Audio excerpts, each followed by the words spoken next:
Hey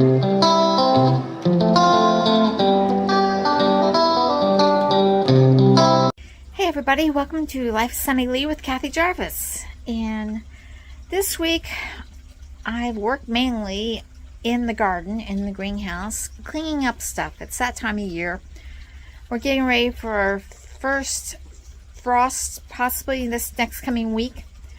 And the melon patch was done. The only thing left in that was some marigolds that were still green and blooming, and they're still there. But I cleaned all those out, and cleaned all the dead stuff out, left the marigolds, swept off the black plastic that I have for some mulch in there, and then I added cement blocks all the way around it. And that took almost 2 hours carrying blocks back and forth. And I've got that done. I don't know if it's going to work or not, but I got tired of the mess that we had last year. We ran over the drip tape with the mower once because it got into the grass, and the vines went over and into the grass, so you couldn't mow up close to them. And it was really looking quite bad by the time the end of the summer was. I mean, it was just weedy and yucky, and you couldn't get another weed because of the vines. So I'm hoping that by putting this row of cement blocks, and they're not even, they're up and down because the ground's up and down, but my main objective is that they're in a straight line. They might not be level across the top, but they're in a straight line. That way he can take the mower and just mow close to those blocks, and any vine that goes over the top of the block we can just pick up and throw back into the patch, and hopefully we can have it a little bit neater this next coming year. I was thinking about moving the melons to another place, but I'm not for sure where I could put them. And if I did move them, I would be back to hand watering them with the hose, because I'm not going to add any more drip irrigation out there. Not for the time being anyway. And so I probably will do is plant some peas in there early at the beginning of the season, and then let them put down some nitrate and stuff, and possibly put some fertilizer down this fall yet underneath in the hose where I put the vines at, and hopefully we'll have a better crop next year. So I've got that all taken care of. That one's done, except for where the marigolds die. I'll pull those up, and like I said, put some fertilizer in, which I'll do. And then I didn't do anything in the low greenhouse. The high greenhouse, we turned on the irrigation system, and the irrigation system was not working. The filter had gotten clogged up, so I had to undo that and clean out the filter on that. And then we got it going. And then the tomato trellis I was so hopeful for at the spring did not work. It failed, and that meant the tomato vines went all over the greenhouse, and they covered the middle bed, and I could hear a leak in that middle bed of the water.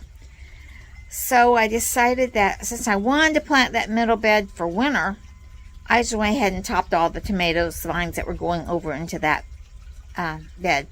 And I was disappointed. I did not find a single tomato on any of those vines.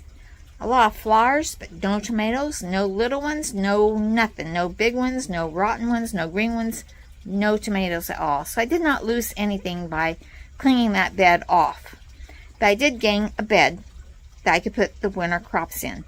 So this week I planted lettuce, spinach, beets, turnips, radishes, and carrots in that bed. And this is my salad bed for winter. And it's inside the greenhouse, and I can cover it with a frost cloth or even a sheet during the worst parts. But all these crops are cold weather hardy that can take a really low temperature. So there's no problem with that. And we're supposed to have bad weather next week, but they won't germinate until 7 to 10 days. So this cold smell will not affect them at all. And like I said, I can throw a blanket over them, or a sheet over them, and that will help protect them also. And I'm hoping for an Indian summer. It's very likely in this area for us to have a frost and then it get warm again for a couple weeks, sometimes all the way up to December. You just never know.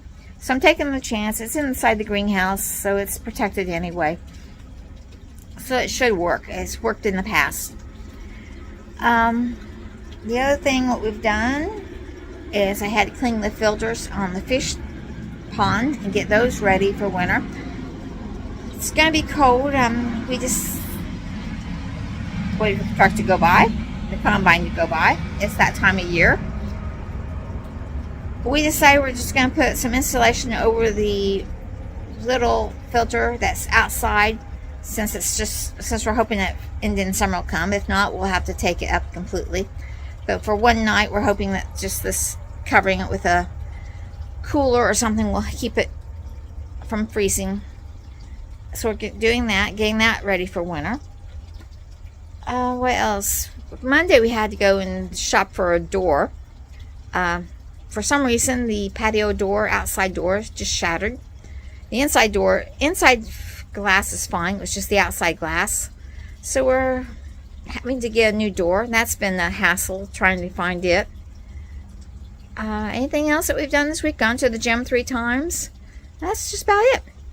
So on Saturday night, we went to the new Jackson County Live Event Center and listened to our neighbor Coat sing and perform. It was their grand opening of the new building. They had been here a couple years ago, and they changed buildings locations, so it took a while for them to reopen. So they opened Saturday night, and we went and saw that. And he did a very good job. We enjoyed it. And this week I made some things called satin balls, and I'll leave the link above on how to make those. I did that on my other channel, Country Girl, and they have helped Shoes immensely as far as her eating.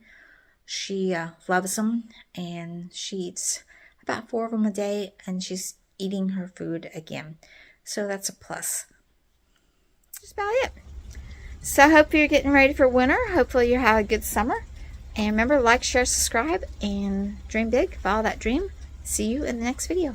Bye, everybody.